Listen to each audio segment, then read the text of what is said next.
Close your eyes for a moment. Let your breathing slow down. Feel the weight of your body sinking into the bed beneath you. Tonight we're going on a journey together, not a frightening one, not a journey that will make your heart race or your palms sweat. This is a different kind of exploration, a gentle one, a curious one. We are going to visit places that time has forgotten, old buildings with broken windows and vines climbing up their walls, asylums that once held hundreds of people but now stand empty and silent. These places exist in the space between memory and myth. They are real, but the stories told about them have grown soft around the edges, like old photographs left in the sun. You might wonder why anyone would want to visit such places, even in their imagination. The answer is simple. These abandoned asylums hold something that our modern world has lost. They hold mystery. They hold questions without easy answers. They hold the echoes of lives lived long ago, in times so different from our own that they seem almost like fairy tales. But we are not going to these places to be scared. We are going to learn, to listen, to let the stories wash over us like waves on a distant shore. Each tale will be like a lullaby, strange and soothing at the same time. The rhythm of the words will carry you deeper into relaxation. The mysteries will occupy your curious mind just enough to let your worried thoughts drift away. So settle in, adjust your pillow, pull your blanket up to your chin. Let the outside world fade into the background. Tonight, you're safe in your bed, but your imagination will wander through corridors of crumbling plaster and rooms filled with dust and moonlight.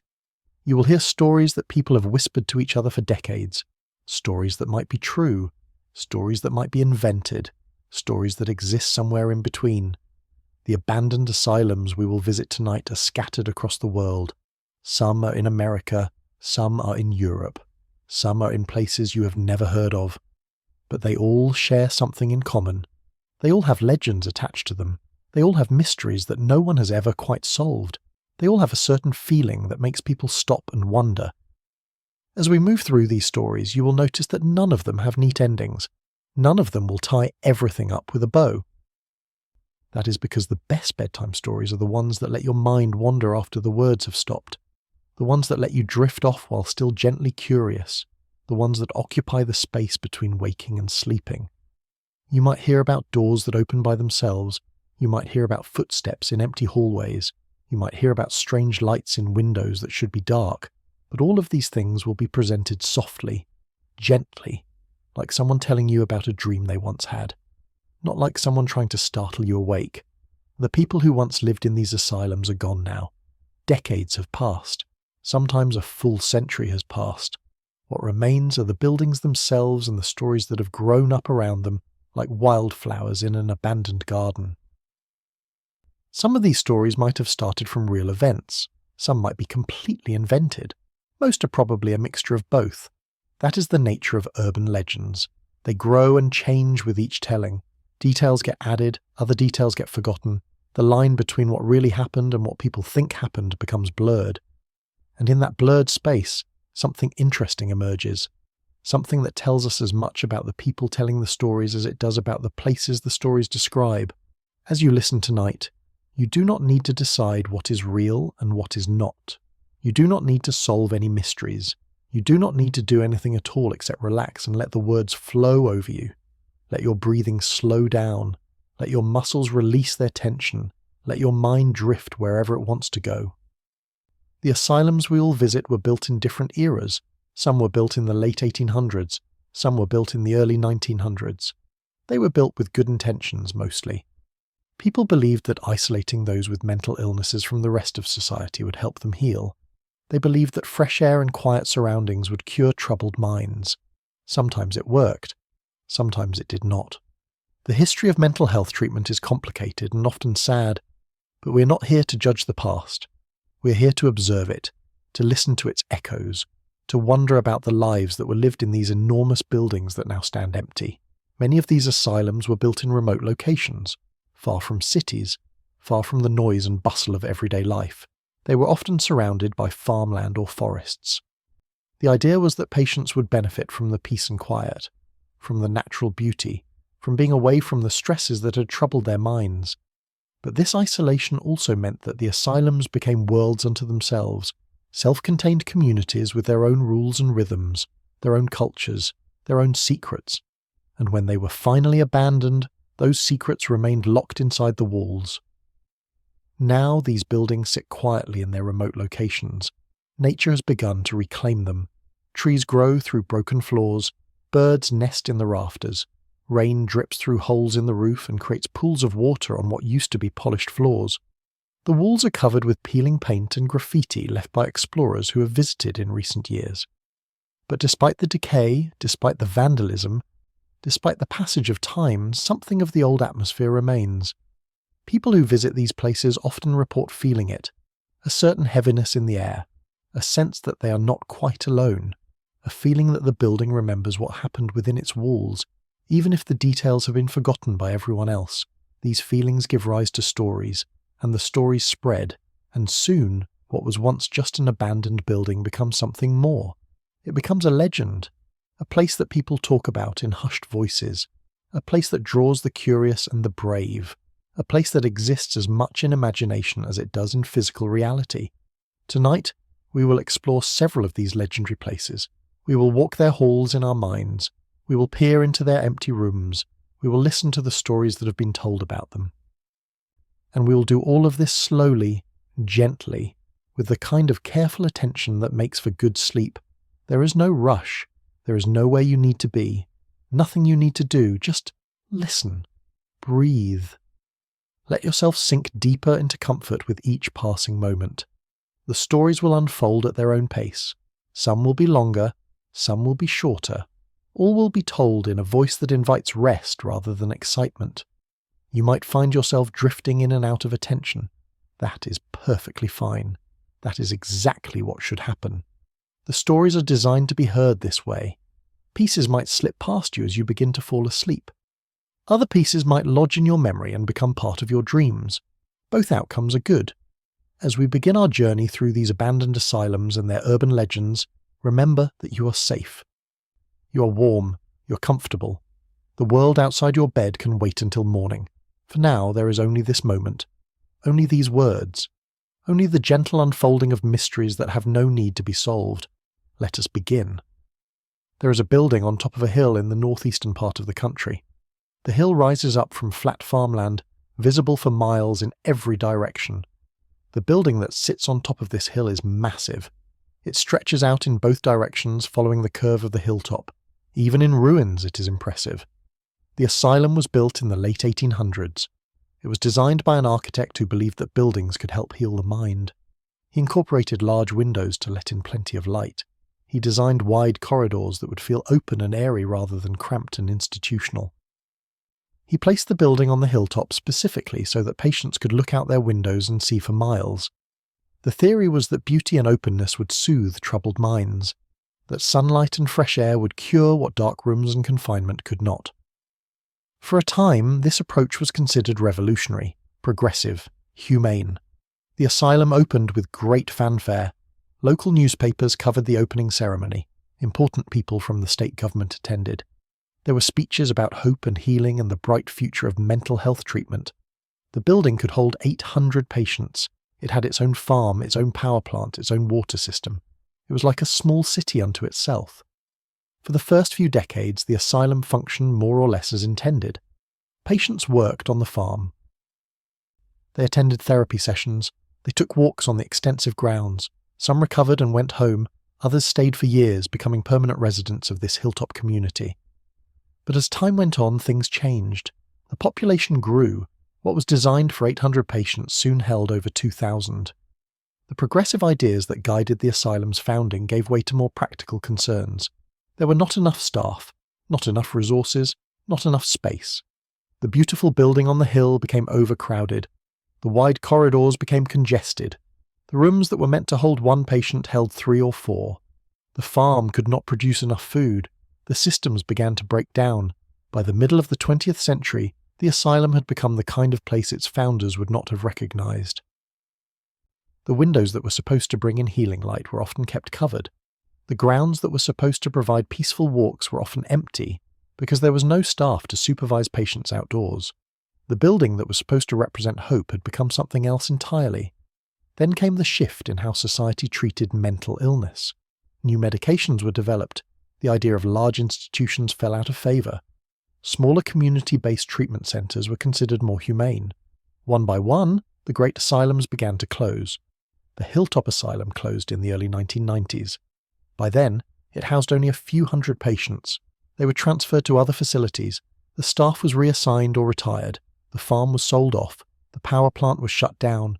The building was locked up and left to sit. That was more than 30 years ago. Since then, the building has been slowly falling apart. The roof has developed leaks. Water has gotten inside, damaging the floors and walls. Vandals have broken in and spray-painted the walls. Scavengers have stripped away anything valuable.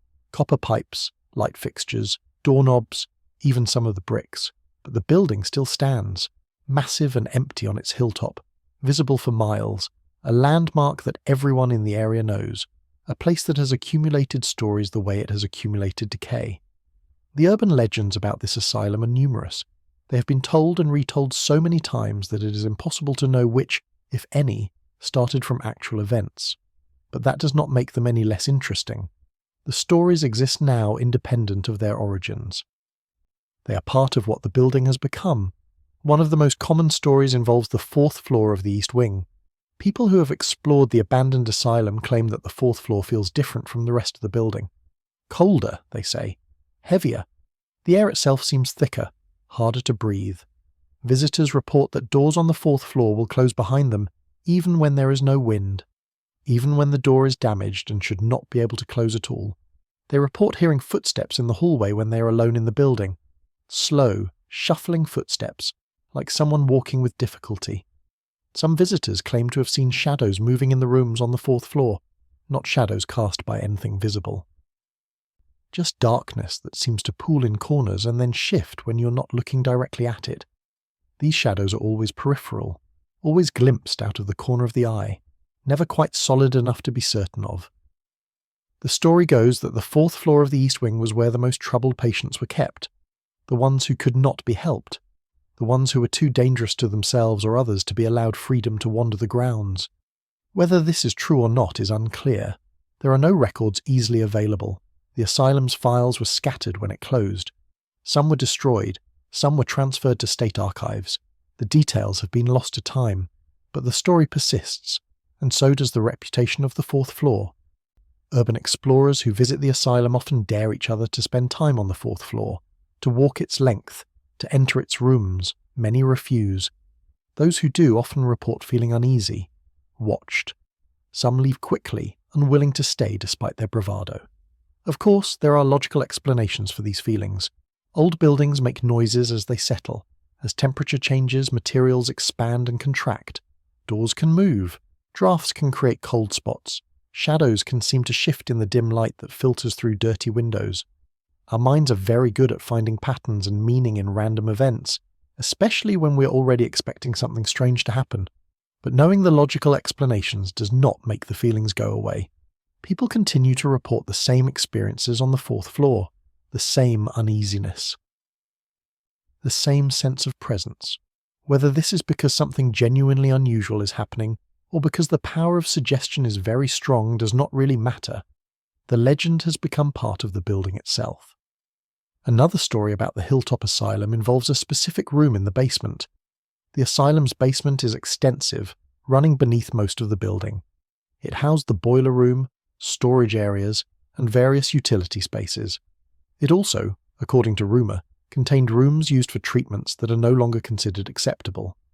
The room in question is small, maybe 10 feet by 10 feet.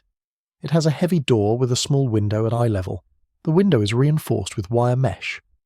Inside the room, there is nothing now, just bare walls and a bare floor. But the walls and floor are covered with scratches. Thousands of scratches, so many that they overlap each other, creating a texture like rough sandpaper. The story says that this room was used for solitary confinement, that patients who were violent or uncontrollable were placed in this room and left there for hours or days at a time. The scratches, according to the legend, were made by patients trying to claw their way out, desperate attempts to escape, evidence of suffering that no records officially acknowledge. There is no way to verify this story, no documents that describe this particular room, No records of who might have been kept there or for how long. The scratches are real. Visitors have photographed them. But scratches can be made many ways. They might be old, they might be recent, they might have nothing to do with patients at all. Still, the story spreads. And people who visit the room report feeling disturbed by it, sad, oppressed. They stand in the doorway and imagine what it would have been like to be locked inside, to have nothing to do but scratch at the walls, to be isolated from all human contact in a small dark space. This imaginative exercise is not pleasant, but it is also not terrifying. It is melancholy, reflective. It makes people think about how we have treated each other throughout history, about how ideas of help and healing have changed, about how much suffering has occurred in places that were supposed to provide care. These thoughts are heavy, but they are not frightening in the way that ghost stories are frightening. They do not make your heart race. They make you thoughtful, contemplative. They occupy your mind in a way that is actually quite conducive to sleep. Your brain is working, but gently, processing ideas rather than reacting to threats. A third legend associated with the Hilltop Asylum is less specific and more atmospheric. It involves the overall feeling of the building, particularly at dusk. As the sun sets and the building falls into shadow, visitors report that it seems to come alive in subtle ways. Not alive in the sense of ghostly apparitions or dramatic supernatural events. Alive in the sense that the building seems to breathe, to settle, to acknowledge the transition from day to night. Windows that appear empty during the day seem to hold faint light at dusk. Corridors that feel merely abandoned during daylight hours seem to feel occupied as darkness approaches. People describe this as a shift in atmosphere rather than anything concrete. The air feels different. Sounds carry differently. The echo of footsteps seems to linger longer. These are small things, subtle things, but they create an overall impression that the building has not completely let go of its past, that some echo of all the life that occurred within its walls remains, most noticeable at the transition times between day and night. Sunset and sunrise are liminal times, times of transition. In many cultures, these times are considered powerful, magical, times when the boundary between the ordinary world and something else becomes thin. Whether you believe in such things or not, there is no denying that dusk feels different from full day or full night. There is something evocative about the fading light, something that makes people reflective and contemplative. Perhaps the legend of the asylum coming alive at dusk is simply people noticing this natural atmospheric quality and attributing it to the building. Or perhaps the building, having been home to so much human experience, really does retain some quality that becomes noticeable at certain times. There is no way to know for certain. What is certain is that the legend adds to the mystique of the place. The Hilltop Asylum is not just an abandoned building. It is a place with presence, a place that continues to be part of the community's imagination, even though it no longer serves any practical purpose. It sits on its hill, slowly crumbling, while stories about it continue to grow and evolve. There are other stories too. Minor legends that get mentioned less frequently, but are still part of the overall mythology of the place.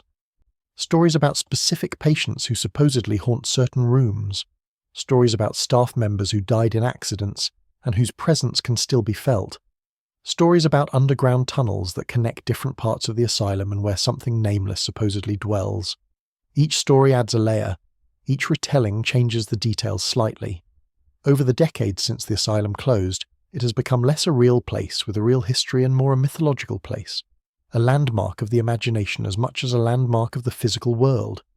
This transformation from real to mythological is common with abandoned places, especially large institutional buildings like asylums. They are too big to ignore, too dramatic in their decay to pass by without notice. They demand attention, and in demanding attention they invite stories. The people who explore these buildings are often looking for more than just an adventure. They are looking for a connection to something, to history, to mystery, to the feeling that there is more to the world than what we can easily explain. These abandoned asylums provide that feeling. They are places where the past feels present, where the line between real and imagined becomes pleasantly blurred. As you imagine the Hilltop Asylum now, let your mind wander through its corridors. See the peeling paint.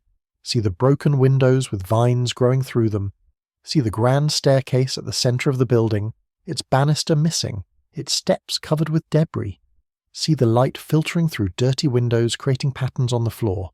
There is beauty in decay. There is peace in abandonment. The building has fulfilled its purpose and now rests. It holds its stories quietly. It waits for visitors who come to wonder and imagine. It asks nothing of anyone. It simply exists, a monument to a different time, a different approach, a different understanding of how to care for troubled minds. Let this image settle in your mind. Let it become soft around the edges as you begin to drift. The Hilltop Asylum will still be there tomorrow, and the next day, and the day after that, slowly crumbling, slowly being reclaimed by nature, slowly transitioning from building to legend. But for now, it is just a peaceful image in your drowsy thoughts, a place that time has left behind, a place that exists now mostly in stories, stories that can carry you gently into sleep. Not all asylums were built on hills, some were built on islands. There is something particularly evocative about an island asylum. The isolation is complete. The water creates a natural boundary that is impossible to cross without help. An island asylum is truly separate from the rest of the world. There is such a place off the coast of a major city in the northeast. The island is small, perhaps a mile long and half a mile wide. It sits in the middle of a river, clearly visible from both shores but separate from both. The asylum that was built there operated for over 100 years before it was finally closed. The island had been used for various purposes before the asylum was built. At different times it housed a prison, a quarantine station, and a poorhouse. The island was seen as useful precisely because of its isolation. It was a place to put people that society did not want to deal with. People who were sick, or poor, or criminal, or mad. The island kept them away from everyone else. When the asylum was built in the late 1800s, it occupied most of the island. The main building was an enormous structure made of red brick. It had multiple wings extending from a central octagonal tower. The tower was several stories tall and had windows on all sides, giving whoever was inside a view in every direction. The design was meant to be functional. From the central tower, staff could observe all the wings. They could control access to different areas. They could maintain order. The layout was influenced by ideas about surveillance and control that were popular in institutional design at the time. Patients lived in the wings. Each wing was divided into wards. Each ward held dozens of beds. Privacy was minimal. Personal space was limited. Patients spent their days in structured routines. Meals at set times, exercise at set times, therapy at set times, bedtime at set times. The asylum ran like a machine, processing the troubled minds that society sent to it. Getting to the island required a ferry. The ferry ran several times a day, bringing supplies, staff, visitors, and new patients. It was the only connection between the island and the mainland. If you missed the ferry, you were stuck on the island until the next one came. This added to the sense of isolation. The island was its own world, operating on its own schedule. The asylum operated successfully for many decades. But like so many institutions of its type, it eventually became overcrowded. What was designed for several hundred patients ended up holding over 2,000. Resources stretched thin, staff became overwhelmed, the quality of care declined. By the mid-20th century, the island asylum had a dark reputation. Stories leaked out about poor conditions, about patients being neglected, about experimental treatments that caused more harm than good. Whether these stories were accurate or exaggerated is hard to say now. Records are incomplete. Memories are unreliable. The truth is buried under layers of time and bureaucracy. What is certain is that the asylum closed in the 1960s. The remaining patients were transferred to other facilities. The staff was let go. The ferry stopped running. The island was left empty except for the massive brick building and a few smaller structures. For a few years, there were plans to redevelop the island, to turn it into something useful. A park, perhaps. Or housing. But none of these plans came to fruition. The building was too expensive to maintain, too expensive to demolish, too expensive to repurpose, so it was simply left, abandoned, forgotten by everyone except those who could see it from the shore. Decades passed. The building deteriorated, roofs collapsed, windows broke, weather and vandals took their toll. The island became overgrown with vegetation. Trees and bushes grew wild, covering paths and pushing through foundations. Nature began the slow process of reclaiming what humans had built. And with the abandonment came the stories. Urban legends about the island asylum multiplied and spread. Some are specific, some are vague. All of them add to the mystique of the place. One of the most persistent legends involves the central octagonal tower. The tower still stands, though it is in poor condition. People claim that lights can sometimes be seen in the tower windows at night. Not bright lights, just dim, flickering glows, like candles or lanterns being carried from room to room. This is strange because the island has no electricity. The power was shut off decades ago. There are no residents on the island, no caretakers, no reason for lights to be visible in the tower. And yet, people on the mainland claim to see them. Not every night, not even frequently, but occasionally, unexpectedly. Lights moving slowly past the windows of the abandoned tower. Skeptics point out that reflections can create the illusion of light. The windows of the tower, though broken and dirty, can still reflect light from the moon or from the city. Movement of clouds can make these reflections appear to flicker or move. This is a reasonable explanation, but it does not fully satisfy those who have seen the lights. They insist that what they saw was not a reflection. It was light emanating from inside the tower, moving with intention, following a path as if someone was walking through the empty rooms carrying a light source. Some versions of the legend add details. They say the lights appear most often on foggy nights. Others say they appear on the anniversary of the asylum's closing. Still others say they appear randomly, with no pattern anyone has been able to discern. These details vary depending on who is telling the story. What does not vary is the basic claim. Lights in the tower, unexplained, recurring, mysterious. It is the kind of phenomenon that invites speculation. Is someone accessing the island secretly? Are homeless people sheltering in the abandoned building? Are the lights supernatural? Or are they, as skeptics suggest, just tricks of reflection and perception? There is no definitive answer. The island is difficult to access. The waters around it are dangerous. There are strong currents, lots of debris.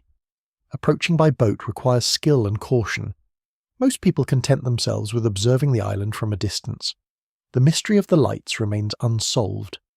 Another legend associated with the island asylum involves sounds. People who live in buildings on the riverbank sometimes report hearing sounds coming from the island at night.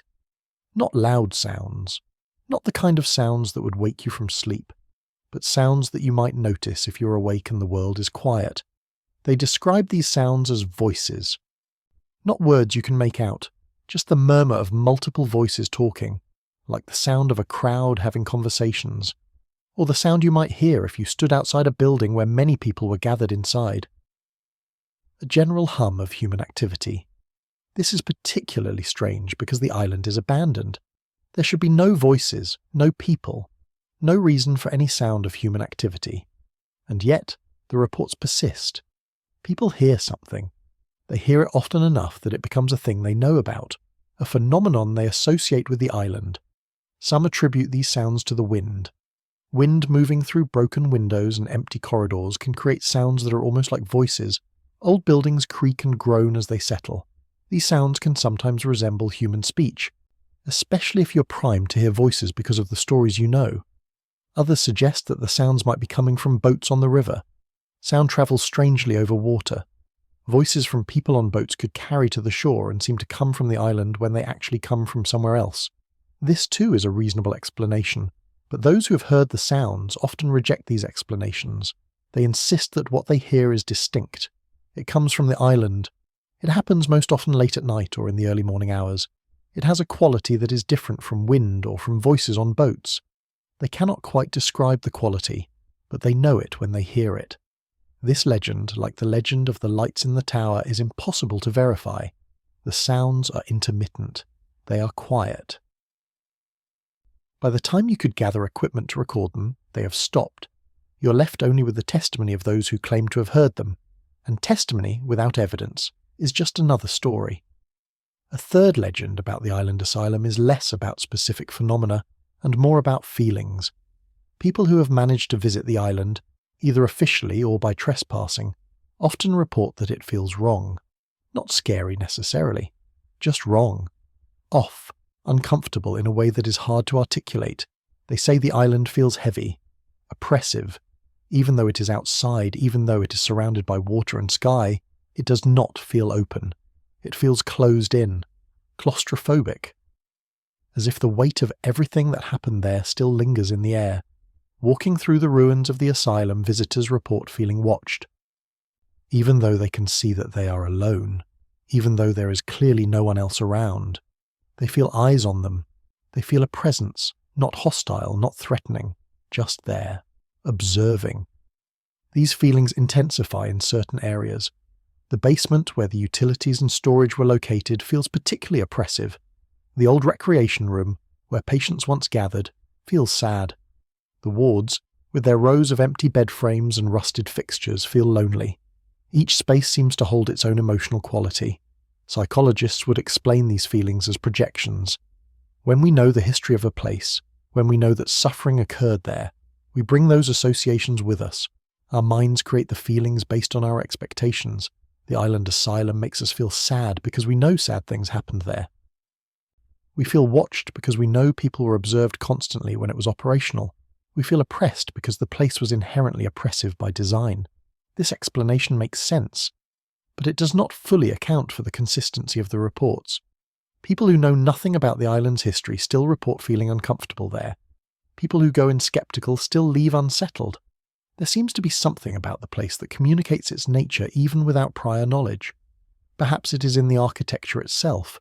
The design of the building, with its central observation tower and radiating wings, creates a certain feeling. The narrow corridors, the small windows, the institutional layout. These physical features might create psychological effects whether or not you know what the building was used for. Or perhaps the explanation is simpler still. Abandoned places feel wrong because they are wrong. They are spaces that once had a purpose and no longer do. They are failures, in a sense. They represent plans that did not work out, dreams that died, intentions that led to unexpected consequences. Standing in such a place, surrounded by evidence of decay and neglect, naturally creates uncomfortable feelings. Whatever the explanation, the legend persists. The island feels heavy, it feels watched, it feels oppressive. Visitors leave quickly. Urban explorers who seek out abandoned places often list the island asylum as one of the most uncomfortable locations they have experienced. Not the most frightening, not the most dangerous, but the most emotionally draining, the most psychologically taxing. There are smaller legends too. Stories about specific rooms where specific incidents supposedly occurred. A room where a patient supposedly died under mysterious circumstances. A corridor where staff supposedly saw an apparition. A stairwell where people supposedly hear footsteps climbing upward even though no one is there. These stories are harder to trace. They circulate in online forums dedicated to abandoned places. They get mentioned in passing during conversations. They lack the detail and consistency of the major legends. But they add to the overall atmosphere. They contribute to the sense that the island asylum is a place where the normal rules do not quite apply. One particularly interesting minor legend involves the tunnels. Like many institutions of its era, the island asylum had underground tunnels connecting different buildings. These tunnels allowed staff to move between buildings during bad weather without going outside. They also housed pipes and wiring and other utility infrastructure. The tunnels are now flooded and inaccessible. But the legend claims that something lives in the tunnels, not a ghost, not a specific entity, just something. An undefined presence that dwells in the dark water that fills the underground passages. People who have peered into tunnel entrances report feeling a strong urge to leave, a sense that they are intruding somewhere they should not be. This legend is probably inspired more by fear of dark enclosed spaces than by any specific phenomenon. Flooded tunnels are inherently unsettling. The combination of water and darkness and confinement triggers primal fears. We are not aquatic creatures. We cannot breathe underwater. Enclosed spaces full of water represent danger on a very basic level, but the legend gives this primal fear a form. Instead of just being afraid of flooded tunnels in general, people can be afraid of what is in the flooded tunnel specifically. This makes the fear easier to think about, easier to talk about, easier to incorporate into the mythology of the place. As you imagine the island asylum now, picture it from a distance. See it sitting in the middle of the river, surrounded by water that glints in the moonlight. See the dark shape of the building, broken and crumbling but still imposing. See the tower rising above the rest of the structure, its empty windows like dark eyes. The island is quiet. It has been quiet for decades. Whatever happened there is in the past. The patients are gone. The staff is gone. The purpose is gone. Only the building remains, and it is slowly falling apart. In another few decades it might collapse entirely. The island will return to how it was before humans built anything there. A small piece of land in a river, covered with trees and bushes, unremarkable. But for now it holds its stories, it holds its mysteries, it holds the accumulated weight of a century of institutional life. And people continue to look at it from the mainland and wonder, continue to tell stories about lights in the tower and voices in the night, continue to feel the pull of curiosity balanced against the weight of unease. Let this image settle in your mind, the island in the river, the abandoned asylum, the mysteries that may have explanations or may not. Let it become part of the landscape of your thoughts as you drift towards sleep. It is just a building. Just a place, just a collection of bricks and mortar and stories. It cannot hurt you. It is far away. It is separate. It is outside the boundaries of your safe, warm bed. And as you think about it, your breathing slows, your muscles relax, the specific details begin to blur. You remember the feeling rather than the facts, the atmosphere rather than the architecture. And this feeling, this atmosphere, becomes part of the dreamscape that will carry you through the night. Mysterious, but not frightening. Curious, but not threatening. Just another place where time has stopped and stories have taken root. Deep in a forest in the northern part of the country, there stands another abandoned asylum. This one is different from the hilltop asylum and the island asylum. Those were visible, landmarks, places you could see from far away. This one is hidden, concealed by trees. You could walk within 100 yards of it and never know it was there. The forest asylum was built in the early 1900s. The location was chosen specifically because it was remote, far from any town or city, surrounded by thousands of acres of dense woodland. The theory was that patients would benefit from complete isolation from modern life, from the quiet of the forest, from the absence of any reminder of the world that had troubled their minds. The asylum was smaller than many. It was built to house only 300 patients. The building was constructed in the Kirkbride plan style, which was popular for asylums in that era. Long wings extended from a central administrative section. The design was meant to provide hierarchy and order, different wings for different types of patients, different levels of care based on different needs. The building was beautiful when it was new, built from local stone. The roof was slate. The windows were tall and narrow. There was ornate detail in the stonework above the main entrance. For an institution, it had a certain elegance. The architect clearly intended it to be more than just functional. He intended it to be uplifting, dignified, a place that communicated respect for the people who would live there. Access to the asylum was difficult even when it was operational. A single dirt road wound through the forest for miles before reaching the building. Supplies came by wagon and later by truck. Staff lived on the grounds in separate quarters.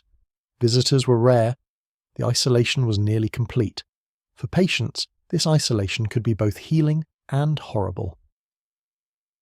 Some found peace in the quiet, in the absence of stimulation, in the routine and structure. Others found the isolation maddening. The forest that surrounded them was beautiful but also impenetrable, a natural prison. They could see the trees from their windows but could not enter the forest, could not escape, could not find their way home even if they managed to get outside the building. The asylum operated for about 60 years. It never reached its full capacity. Most of the time it housed 100 to 200 patients. Staff turnover was high. Living in such a remote location was difficult. Many people took jobs at the forest asylum, but left after only a short time. The isolation that was supposed to help patients proved challenging for staff as well. By the 1960s, the asylum was struggling. Funding decreased. The building needed repairs that were not made. The philosophy of care was changing. The idea of isolating patients deep in a forest no longer seemed progressive. It seemed cruel. When the asylum finally closed in the early 1970s, it was almost a relief. The remaining patients were transferred. The staff left. The dirt road fell into disrepair. Nature began to reclaim the building. Vines grew up the walls. Trees grew close. their branches eventually touching the building. The roof began to leak. Animals made nests inside.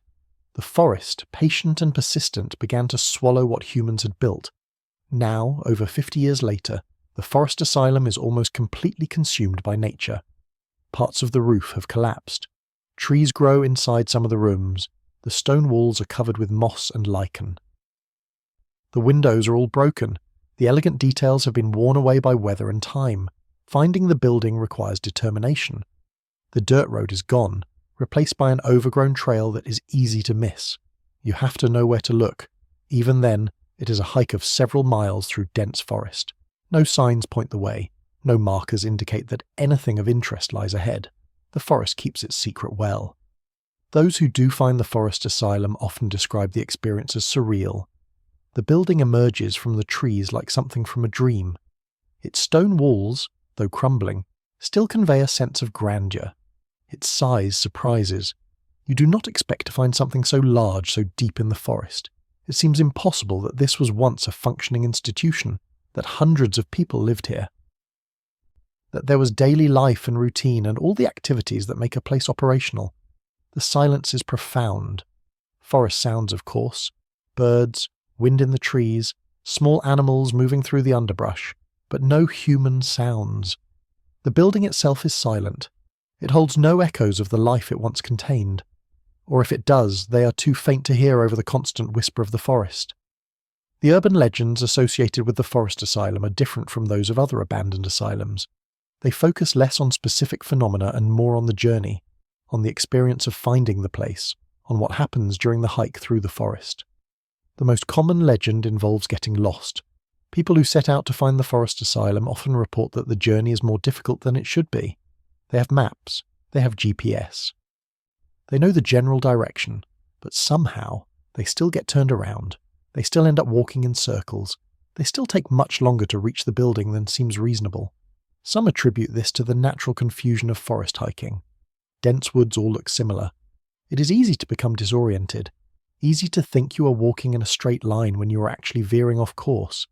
Trees block distant views that might help with navigation. The canopy filters light, making it hard to track the sun's position. But others claim there is something more to it. They say the forest actively conceals the asylum, that it does not want to be found, that the trees themselves shift to hide the path. This is, of course, impossible. Trees do not move, forests do not have intentions, but the persistence of the feeling is notable.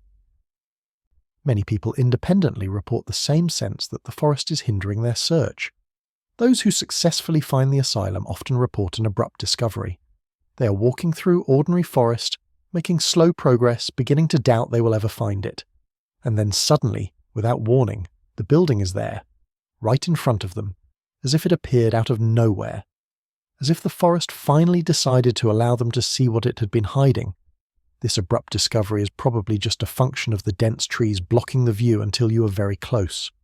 But it contributes to the dreamlike quality of the experience.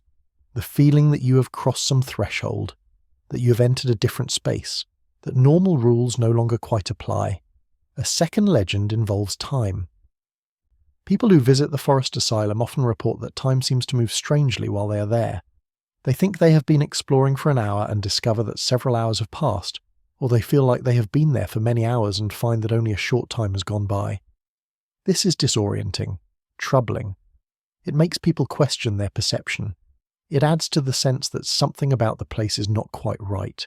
Some versions of the legend suggest that the building exists slightly outside of normal time, that when you enter it, you enter a pocket where time flows differently, where the past is more present, where the boundary between then and now becomes permeable. This is poetic, but almost certainly not true. Time distortion is actually quite common in certain situations. When we are engaged in something interesting, time seems to pass quickly. When we are uncomfortable or bored, time seems to pass slowly. In an abandoned building deep in a forest, surrounded by evidence of decay and the weight of history, it is not surprising that our perception of time might become unreliable. Our phones, which usually help us track time, often do not work well in such remote locations. No signal. GPS becoming unreliable. Batteries draining faster than usual in the cold. Without our technological anchors, we fall back on our internal sense of time, which is notoriously inaccurate. But the legend takes this common experience and gives it meaning. Time moves strangely at the Forest Asylum. The building exists in a different temporal space. You cannot trust your sense of how long you have been there. This transforms a mundane psychological phenomenon into something mysterious, something that fits the overall atmosphere of the place. A third legend is quieter but perhaps more unsettling. It involves the feeling of being followed during the hike to and from the asylum. People report sensing a presence behind them, not close, not threatening, but there, persistent, following at a distance. When they turn to look, there is nothing, just trees, just forest, just the path behind them, empty and overgrown. But when they resume walking, the feeling returns, the sense that they are not alone, that something is pacing them, keeping watch, monitoring their progress. This feeling is especially strong on the return hike. After visiting the asylum, as people make their way back to their cars or the trailhead or wherever they started, they report feeling that something is following them, making sure they leave, escorting them out. The presence does not feel hostile, but it does not feel friendly either. It feels like a guard, or a shepherd, something that is enforcing a boundary. Again, there are logical explanations. Dense forests are full of animals, deer, bears, smaller creatures. Any of these might follow at a distance, curious about the human intruder. Their movement through the underbrush could create sounds that seem like footsteps. Their presence, glimpsed peripherally, could create the sense of being watched. Our minds are also wired to detect predators. We have evolved to notice when something might be following us. In an environment like a dense forest, where visibility is limited and unfamiliar sounds are constant, this predator detection system can go into overdrive. We feel followed even when we are not. We sense threats that are not there. It is a survival mechanism that no longer serves us well in modern life, but still operates in the background. Still, the consistency of the reports is striking. Person after person, having no knowledge of what others have experienced, reports the same feeling. Followed on the hike to the asylum, followed more intensely on the hike away, the presence always behind, never visible, never quite close enough to be certain of. Some people who have visited multiple times report that the feeling of being followed decreases with repeated visits, as if whatever guards the place has accepted them, as if they have been given permission to visit. This suggests that the phenomenon, whatever its source, is responsive, aware, capable of making distinctions, or it suggests that our own psychology adapts. The first visit to an unfamiliar remote location is naturally more anxiety-inducing than subsequent visits. We are on high alert, hyper-vigilant. Later visits, when we know the path and have survived previous trips, are less stressful. Our predator detection system relaxes. We feel more at ease. The sense of being followed fades not because anything external has changed, but because our internal state has changed. Both explanations are possible. Both might be true at the same time. The Forest Asylum exists at an intersection of the physical and psychological. It is a real place with real history. But it is also a place that we experience through the filter of our minds, our expectations, our fears. Our tendency to find meaning and pattern in ambiguous situations. There are stories about the interior of the building too, about specific rooms that feel different from others, about sounds that might be the building settling or might be something else, about shadows that might be caused by trees moving outside the broken windows or might be caused by something inside. One room in particular is often mentioned. It is on the second floor of the East Wing, a corner room with windows on two walls. The room is larger than most of the others. It might have been a common room or a treatment room. Now it is empty except for debris and the plants that have grown through the floor. People who enter this room report feeling suddenly exhausted. Their energy drains. Their legs feel heavy. All they want to do is sit down or lie down. Even people who are physically fit and have been hiking for hours without trouble find this room particularly draining. Some attribute this to the room having some kind of negative energy, to something that happened there leaving a residue, to the weight of suffering concentrated in this particular space. Others suggest that there might be environmental factors. Perhaps there is mold or some other substance that causes fatigue. Perhaps the air quality is poor. Perhaps the altitude or the exertion of the hike is finally catching up, and people notice it in this room because they have stopped moving. Either way, The room has a reputation. Visitors warn each other about it. They steel themselves before entering. They do not stay long. It becomes part of the mythology of the Forest Asylum, the room that drains your energy. The room where you should not linger. As you imagine the Forest Asylum now, picture yourself on the hike through the dense woods. The trees are tall and close together. The canopy filters the light, creating a perpetual twilight even in the middle of the day. Your footsteps are muffled by fallen leaves and pine needles. The air smells of earth and decay and living green things. You walk for what feels like miles. You begin to doubt your direction, begin to wonder if you will find what you're looking for, and then, suddenly, the building is there. Stone walls rising from the forest floor, windows like dark eyes, the roof sagging, vines crawling up the facade. It is both exactly what you expected and completely surprising. You approach slowly. The building is quiet. The forest is quiet. Even the birds seem to have stopped singing. You reach the entrance. The door is gone. The opening is just a black rectangle. You step inside. The interior is dim. Your eyes need a moment to adjust. When they do, you see corridors extending in both directions. Rooms opening off the corridors, everything covered with debris, leaves, branches, pieces of ceiling that have fallen, the smell of mould and damp stone. You walk slowly, carefully. The floorboards creak under your weight. You wonder if they will hold. You peer into rooms as you pass. They are all similar, empty, damaged, reclaimed by nature. In one room, a tree has grown through the floor and extends up toward where the ceiling used to be. In another, water has pooled, creating a dark mirror on the floor. You feel the weight of the place, the sadness, the sense of lives lived in isolation and difficulty. You feel the years, the decades, the slow grinding passage of time that has reduced this once functional building to a ruin. You feel small, temporary. Your own life is a brief flicker compared to the long decline of this structure. And then you feel something else, that sense of presence, of being watched, of not being alone. You turn. There is nothing there, just the corridor, just the dim light filtering through broken windows, just the quiet. But the feeling remains. You decide you have seen enough. You make your way back to the entrance, back into the forest. You start the long hike back, and behind you, not close but there, that presence follows, making sure you leave, making sure you carry your experience with you but leave the place itself undisturbed. Let this image fade as you sink deeper into relaxation. The Forest Asylum remains in the woods, hidden and slowly crumbling. You do not need to think about it anymore tonight. You have visited it in your imagination. You have walked its halls. You have felt its particular atmosphere. That is enough. Now let it go. Let the forest reclaim it completely in your mind.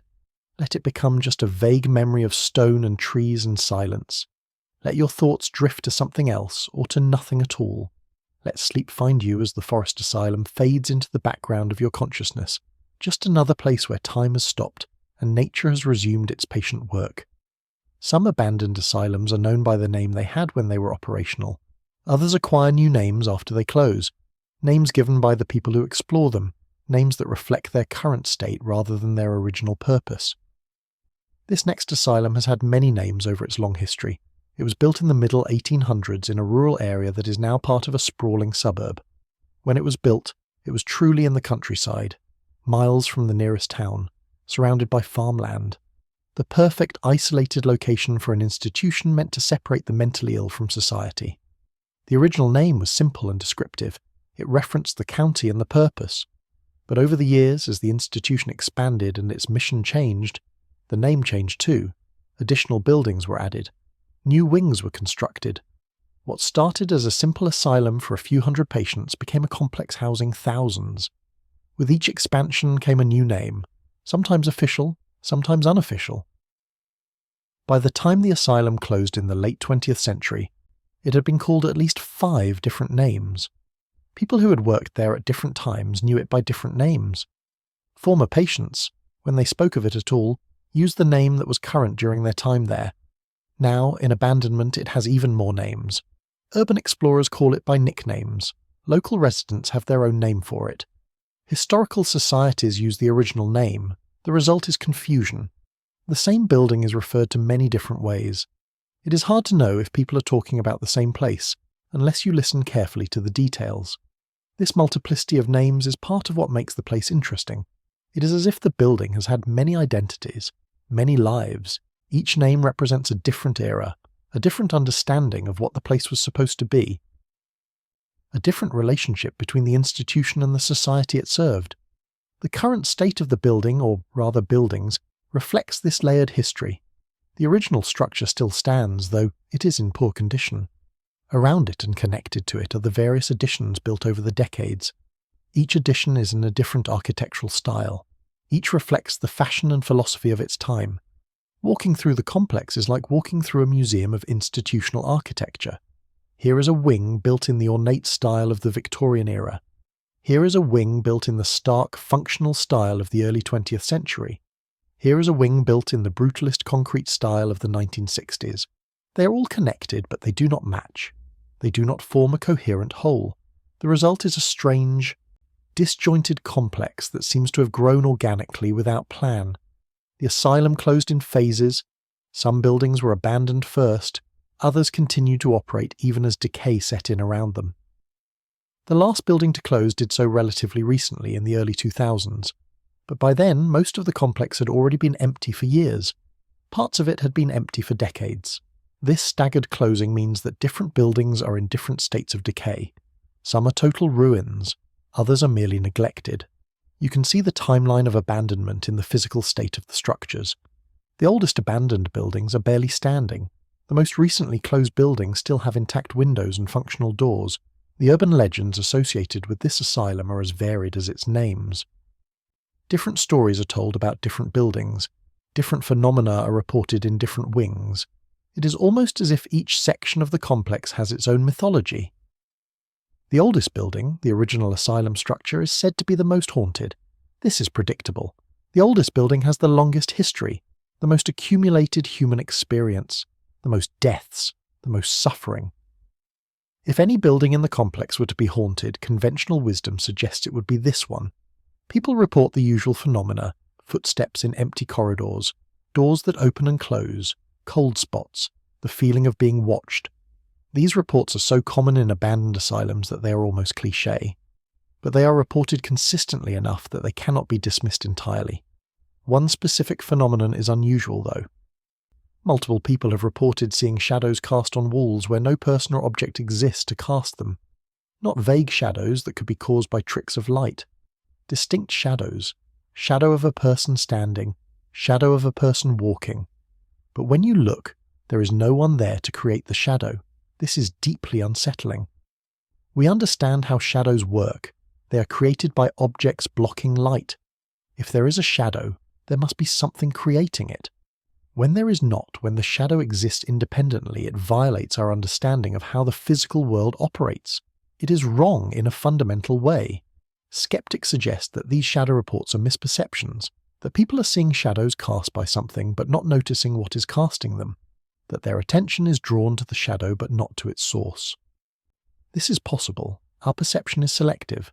We notice some things and miss others.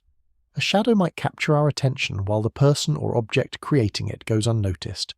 But those who have seen the independent shadows insist this explanation does not account for their experience. They looked for a source. They investigated. They found nothing. The shadow existed without anything to cast it. This remains one of the more disturbing legends associated with the oldest building. Another legend involves a specific room in the oldest building. This room is small, maybe 8 feet by 8 feet. It has no windows. The only opening is the door. The walls are thick stone. Inside the room, sound behaves strangely. When you speak, your voice does not echo the way it should in a small enclosed space. Instead, it is dampened, absorbed. As if the walls are swallowing the sound. People describe it as speaking into a void. The room seems to eat their words. This effect is noticeable enough that it has been remarked upon by many visitors. It is not subtle. It is obvious and immediate. As soon as you step into the room and speak, you notice that something is wrong with the acoustics. Some people find this unsettling. Others find it fascinating. Acoustical engineers would probably have an explanation involving the materials and shape of the room. Certain configurations can create unusual sound effects. Anechoic chambers deliberately absorb sound. This room might be unintentionally creating a similar effect. But the legend goes further. People claim that not only does the room absorb sound, it sometimes produces sound. Faint whispers, just at the edge of hearing. You cannot make out words, just the sound of whispering. Multiple voices, overlapping, none quite distinct enough to understand. This, if true, is harder to explain. Where would such sounds come from? Pipes in the walls? Air moving through cracks? Imagination primed by the expectation of hearing something? The answer is unclear, but the reports continue. The room that absorbs your voice and whispers back, the Victorian wing, added to the original building in the late 1800s, has its own legends. This wing is known for its architecture. It is beautiful, even in decay. High ceilings, tall windows, ornate moulding.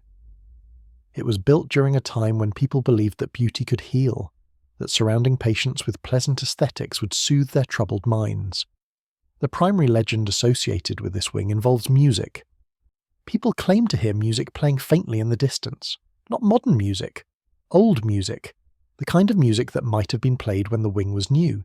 Piano, maybe a stringed instrument, quiet and faint, like it is coming from far away or from behind closed doors. This music is never loud enough to be certain of, never clear enough to identify a specific piece, just enough to make you stop and listen, to make you wonder if you're really hearing something or imagining it. And then it stops, or you move and can no longer hear it, and you're left wondering if it was real. Music is a common element in ghost stories, perhaps because music is inherently ephemeral. It exists only while it is being played. It leaves no physical trace. It is made of vibrations in air, which dissipate immediately. Music is perfect for legends because it is simultaneously real and insubstantial. The reports of music in the Victorian wing might have prosaic explanations: wind moving through the building, pipes creaking, sounds from outside that carry into the building and are transformed by distance and acoustics into something that resembles music. Our brains are pattern-finding machines. We hear random sounds and organize them into familiar patterns. Music is one such pattern. Or perhaps the music is real. Perhaps someone is playing music nearby and the sound carries to the abandoned wing. Perhaps urban explorers bring instruments and play them. Perhaps recordings are being played as a joke or an experiment. The source might be mundane, but the effect is still evocative. Music in an abandoned building always feels like a message from the past. The brutalist concrete wing added in the 1960s has a completely different atmosphere from the older parts of the complex. It is stark, cold, institutional in the worst sense of the word. No ornament, no beauty, just function. Concrete walls, concrete floors, small windows with wire mesh. It was built during an era that had given up on the idea that beauty heals, during an era that viewed mental illness as something to be managed rather than cured. This wing is said to be oppressive. Not haunted in the traditional sense, just heavy, crushing. People do not want to spend time there. Even urban explorers who eagerly investigate the rest of the complex often skip this wing or pass through it quickly. It is not that anything specific happens there. It is just that it feels wrong to be there.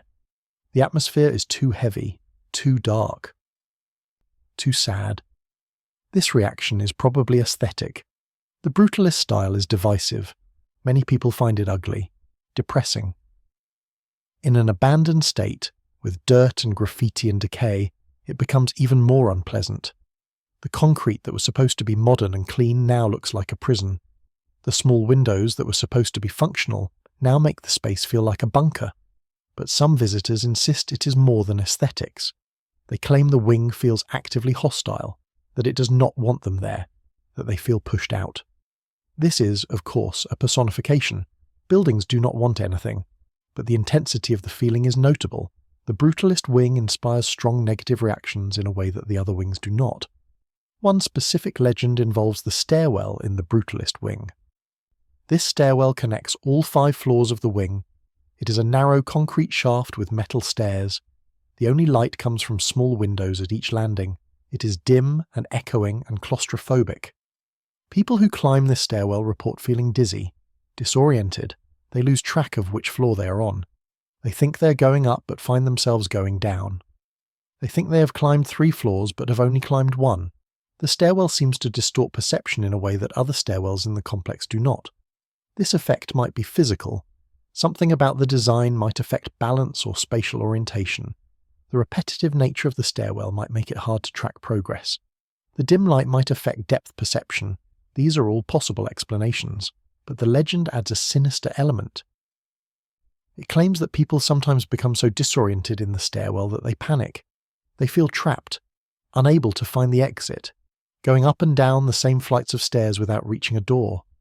This sense of being lost in a small enclosed space is deeply frightening. Whether this has actually happened or whether it is an embellishment added to make the story more dramatic is unclear. But the stairwell has a bad reputation. Visitors avoid it if they can. They use other stairwells. They climb through windows or holes in floors rather than use the concrete stairwell in the brutalist wing. The most recent building, the one that only closed in the early 2000s, is the least legendary. It has not had time to accumulate stories. It is not old enough to seem mysterious. It still looks too much like a functioning building, even though it is empty. Give it another decade or two and legends will probably emerge. But for now, it is just an empty building. Sad, but not yet mythological. The grounds of the Asylum complex also have their legends. The complex once included extensive gardens, walking paths, benches where patients could sit.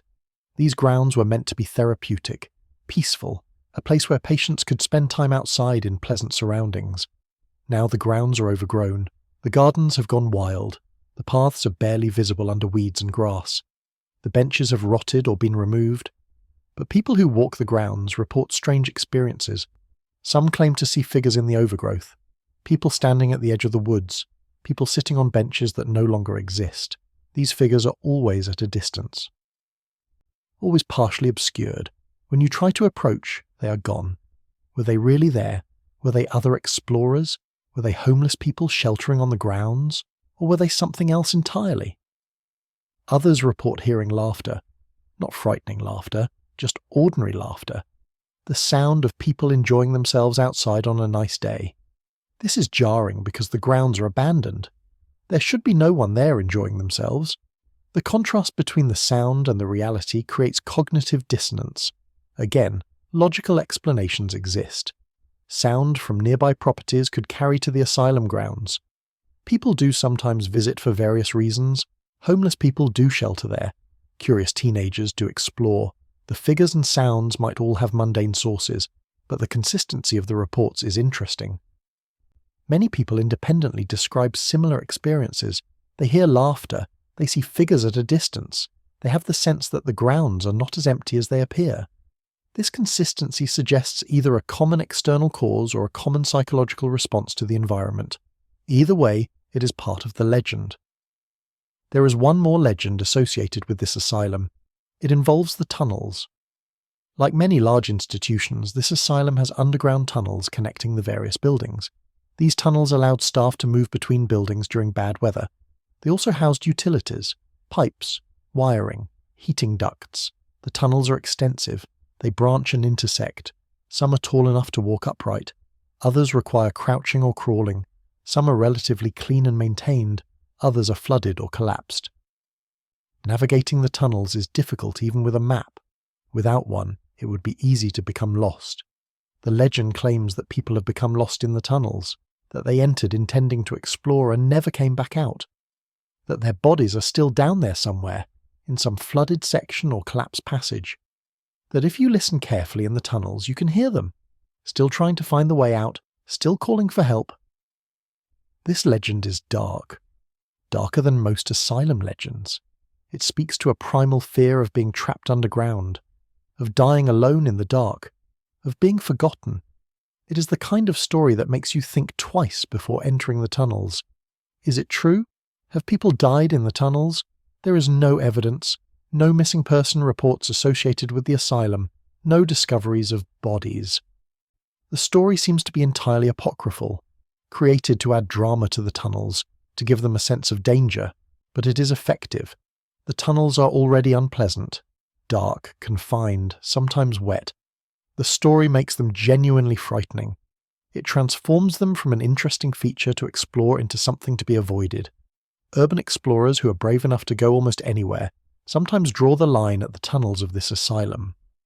As you think about this asylum with many names, picture the complex as it is now, a collection of buildings in various states of decay, connected but distinct, each with its own style, its own history, its own legends, the grounds overgrown around them, the tunnels dark beneath them. It is a place that has served many purposes, that has had many identities, that has been home to thousands of people over more than a century.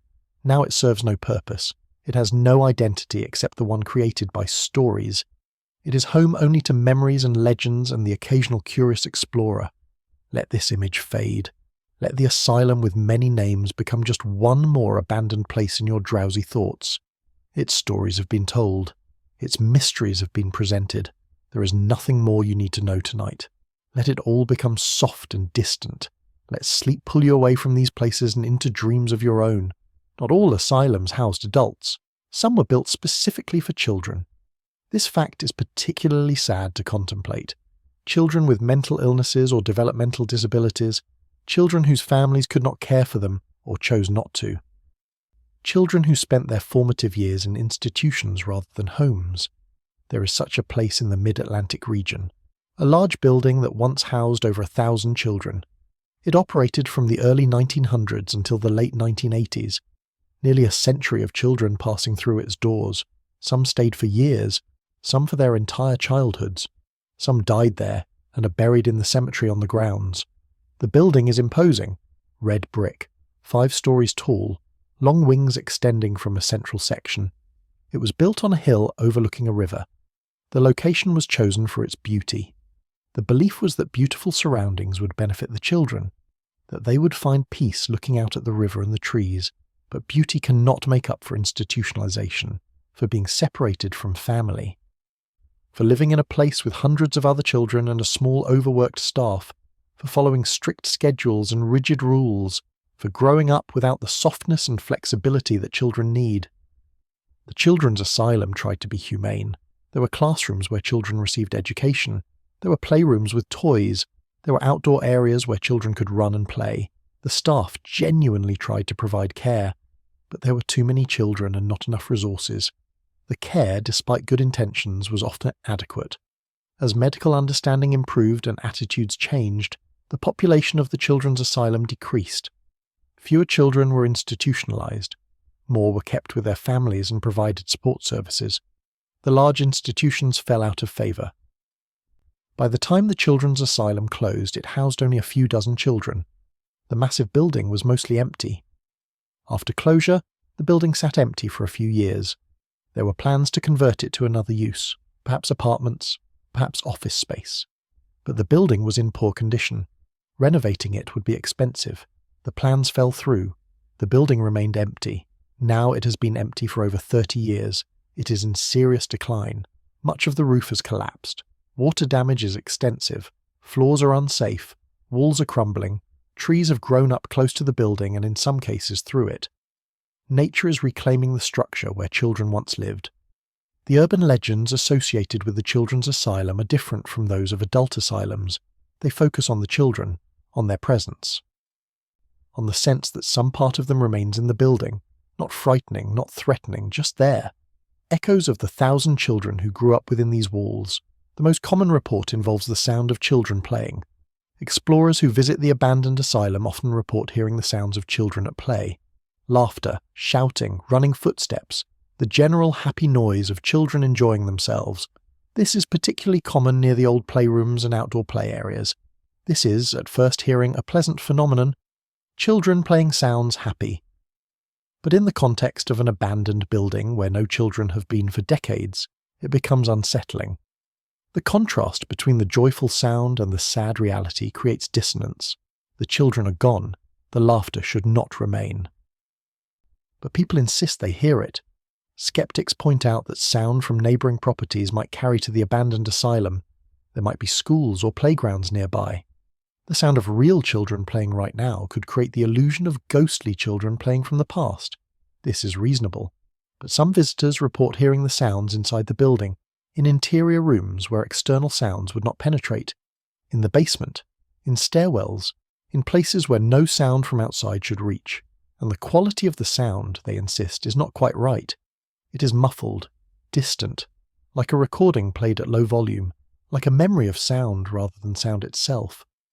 Another common report involves small handprints. The building has accumulated decades of dust. On this dusty surface, visitors report seeing small handprints.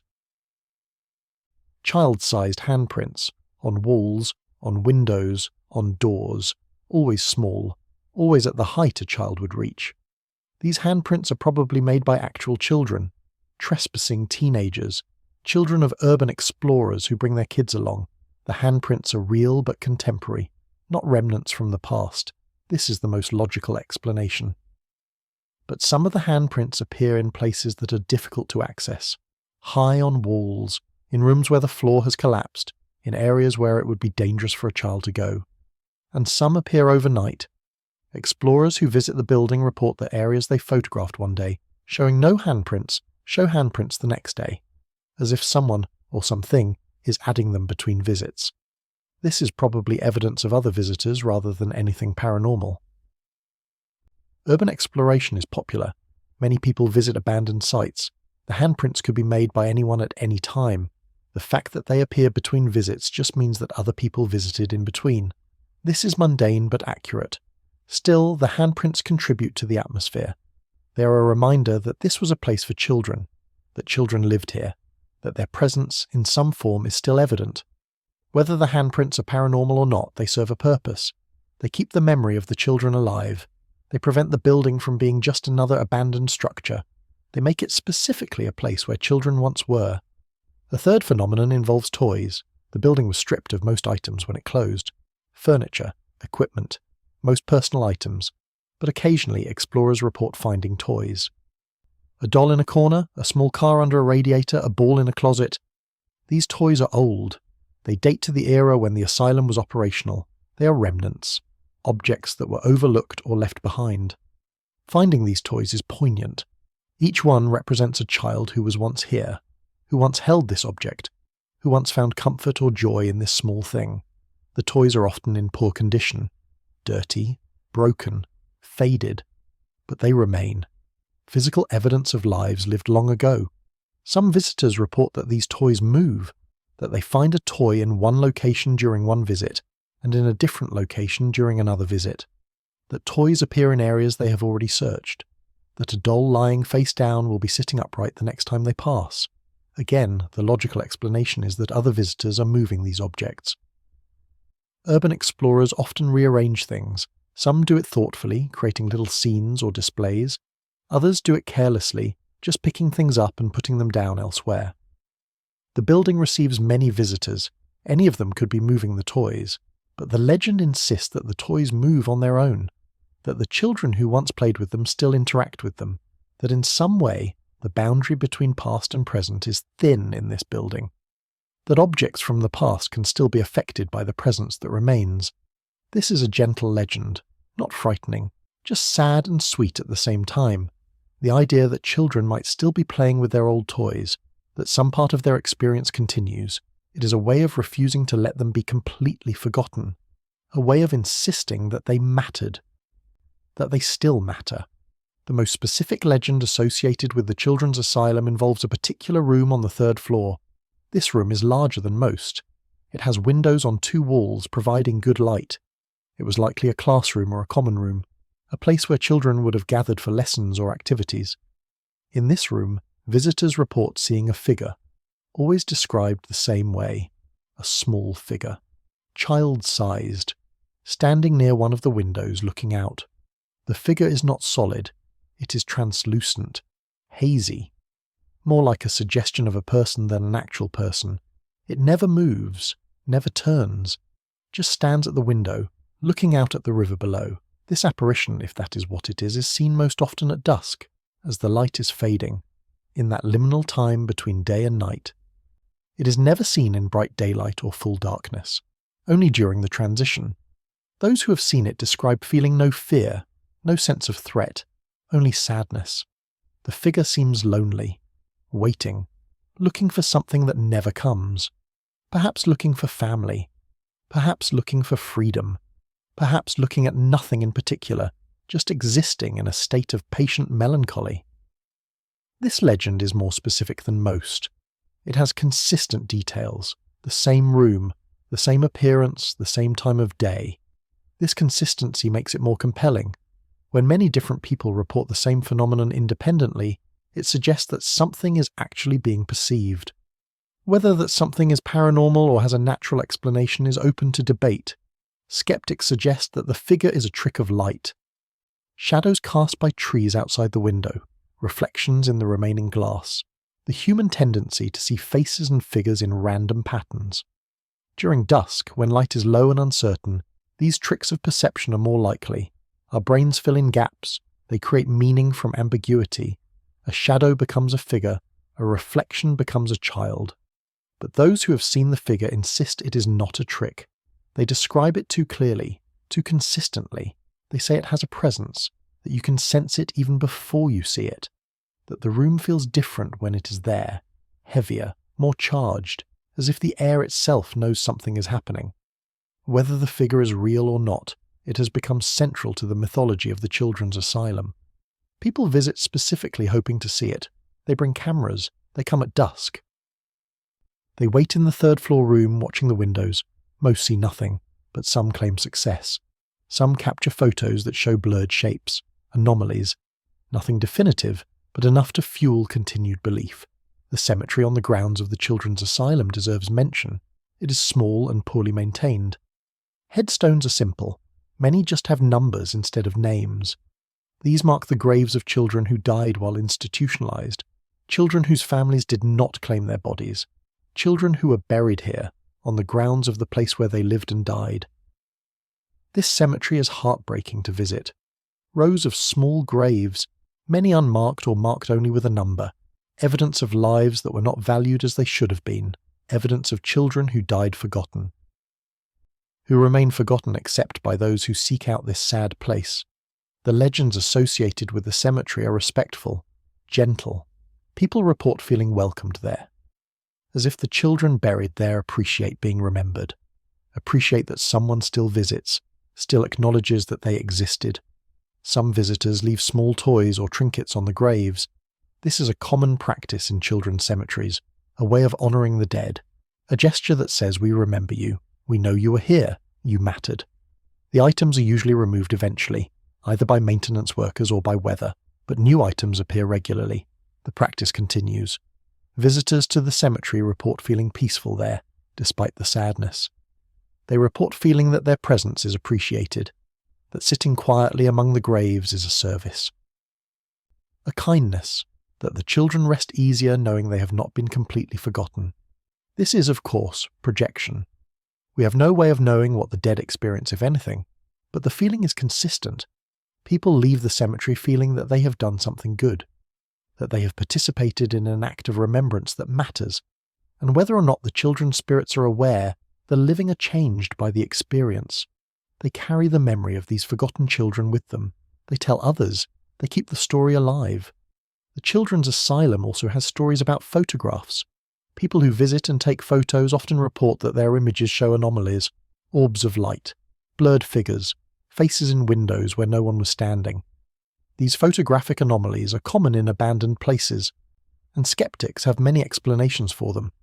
Dust particles reflecting camera flash create orbs. Motion blur creates ghostly streaks. Reflections and double exposures create apparent figures. Pareidolia, our tendency to see faces in random patterns, makes us interpret shadows and textures as human features. Modern smartphones use aggressive image processing that can create artifacts. The explanations are numerous and well documented, but believers insist that something more is happening, that the children want to be seen, want to be acknowledged, that they use whatever means available to make their presence known. If photographs are how modern people record and share experience, then photographs are where the children will appear. They adapted the technology of the present to communicate from the past. This is a lovely idea. Even if it is not scientifically supportable, it speaks to a desire for connection, a desire to believe that death is not complete erasure, that some echo of a person can persist and reach out, that we can still interact however tenuously with those who came before. Another aspect of the children's asylum legend involves dreams. People who visit report having dreams afterward. Dreams about children, about the building, about experiences that they did not have while awake. These dreams are often vivid, emotional. They stay with the dreamer long after waking. In the dreams, the asylum is operational. Children are present. The building is maintained and functioning. The dreamer walks through as an observer invisible to the children and staff. They see daily life as it was, classes being held, meals being served, children playing. Staff working, everything as it was decades ago.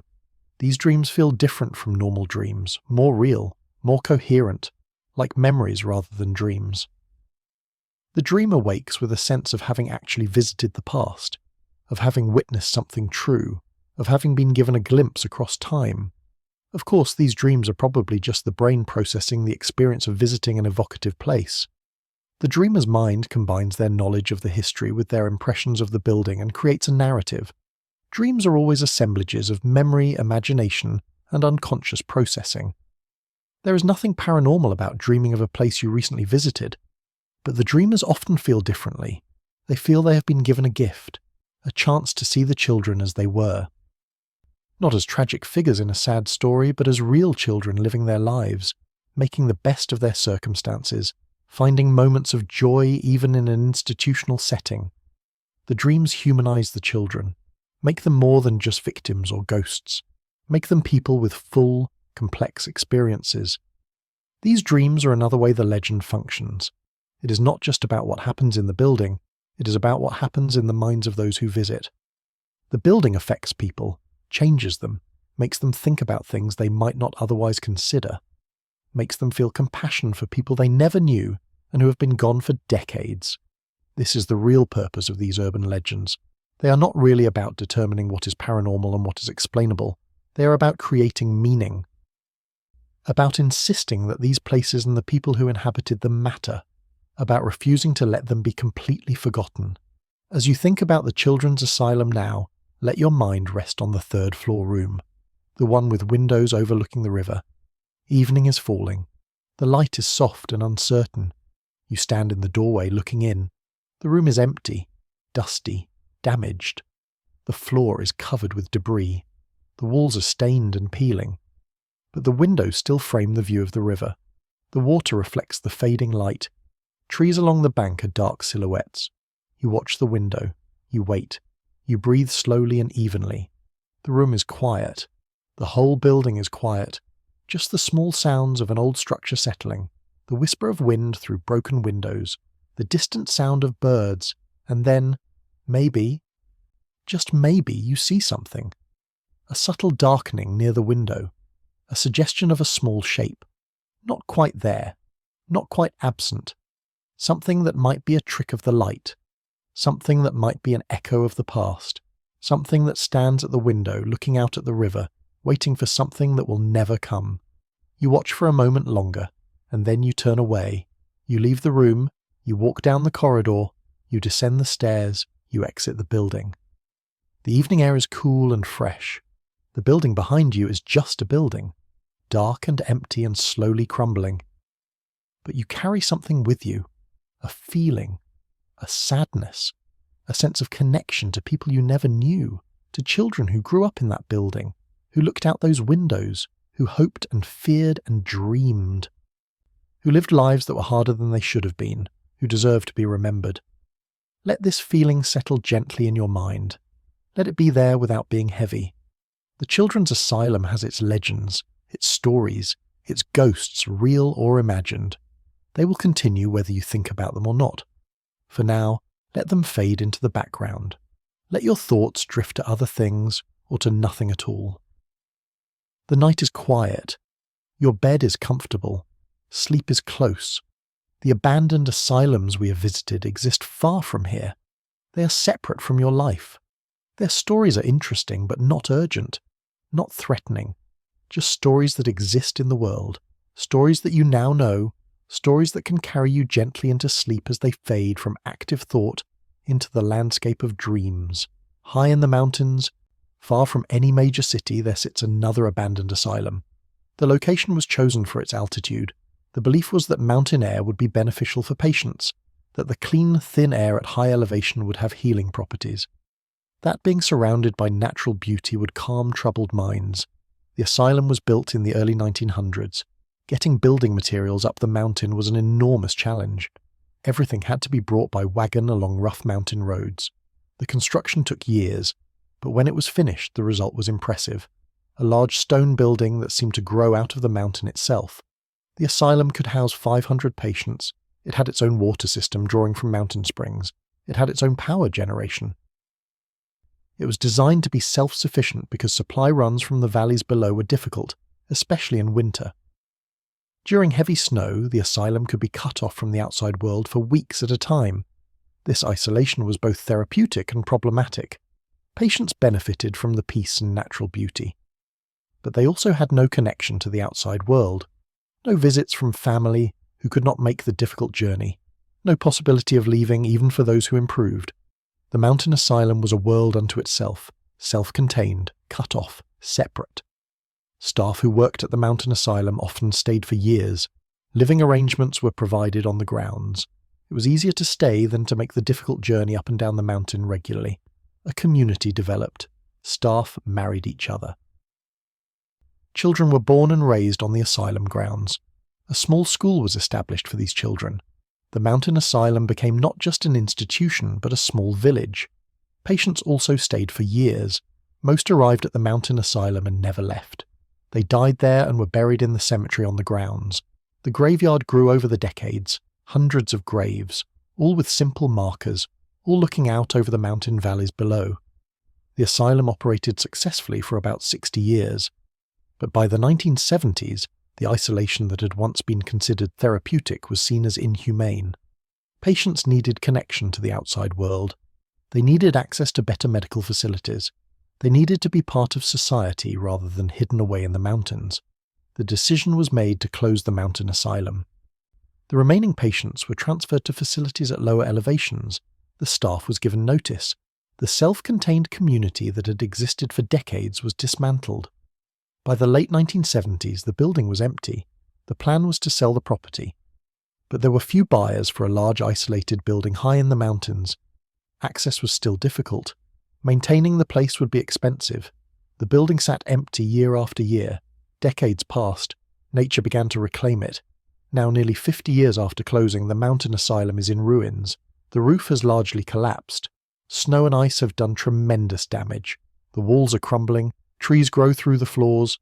Animals have made homes in the empty rooms. The cemetery is overgrown. The markers barely visible under vegetation. Getting to the mountain asylum requires significant effort. The road is mostly gone, washed away by decades of spring runoffs and landslides. The hike from where vehicles can no longer pass takes several hours. It is steep and challenging. Most people never make the journey. The mountain asylum sits in splendid isolation, rarely visited, slowly being consumed by the mountain itself. Those who do make the journey report that the effort is worth it. The building is spectacular in its decay. The setting is breathtaking. The views from what remains of the windows are stunning. Mountain ranges in every direction, valleys far below. Sky that seems impossibly close, but the isolation is palpable. Standing in the ruins, you are acutely aware of how far you are from anywhere else, how alone you are. If something went wrong, help would be hours away. The mountain is beautiful but indifferent. It does not care about human presence. It will swallow the asylum completely and continue exactly as it always has. The urban legends of the mountain asylum reflect this isolation. They are about being alone, about the vast emptiness of the mountains, about what it means to be so completely separate from the rest of the world. The most common legend involves getting lost on the hike to or from the asylum. People report that the trail, such as it is, seems to change, that landmarks they noted on the way up are not where they expect them to be on the way down, that the hike takes much longer than it should, that they become disoriented and confused even though they have maps and GPS. This is actually quite dangerous. Getting lost in the mountains can be life-threatening, especially if weather changes. People have died in these mountains, hikers who became disoriented and could not find their way back. The legend takes this real danger and adds a supernatural element.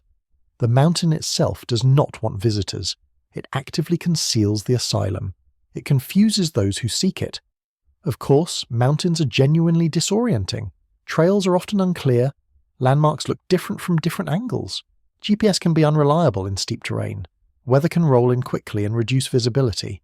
All the phenomena attributed to supernatural interference have natural explanations. The mountain does not need to be actively hostile to be dangerous. But the legend persists. The mountain protects the asylum. It allows some people to find it and turns others away. There is a sense of the mountain having agency, having intention, deciding who may approach and who may not. This personification of the landscape is common in mountain cultures.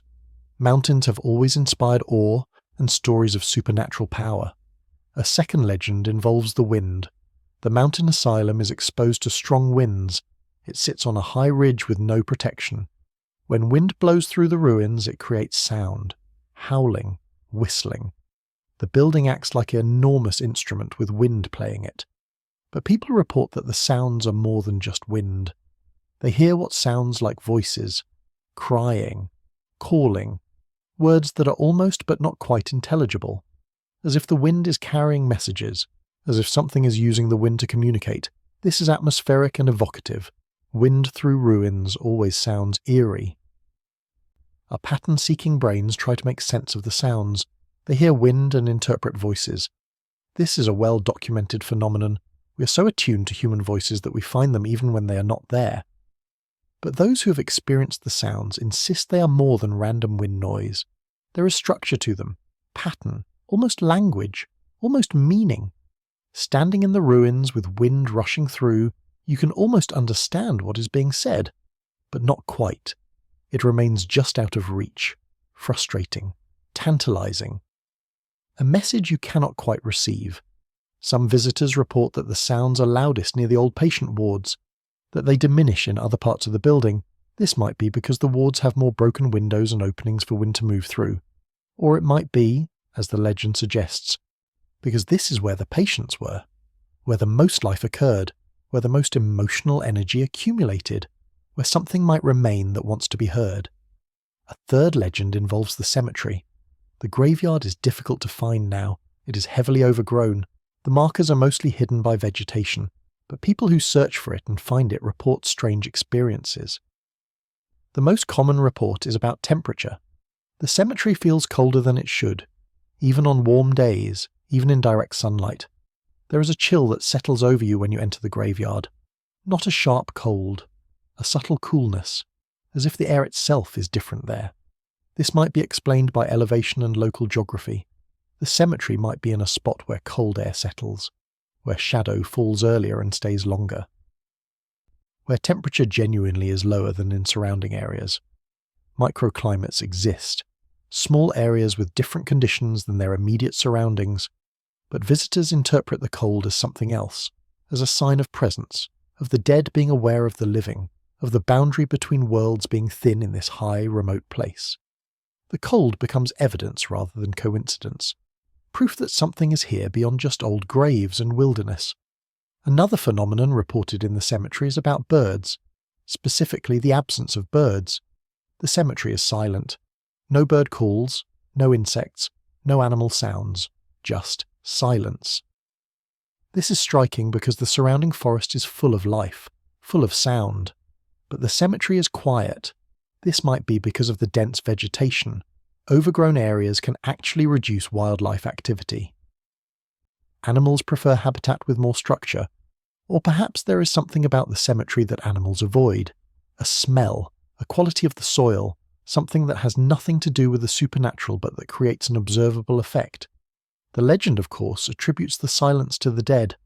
They rest here and demand quiet. They create a zone of peace around their graves. Or perhaps other living things sense something in the cemetery that humans do not. Perhaps animals are more attuned to whatever remains of those buried here. Either way, the silence is real. Multiple visitors report it. The contrast between the silent cemetery and the noisy forest is marked. Standing among the hidden graves surrounded by quiet has an effect.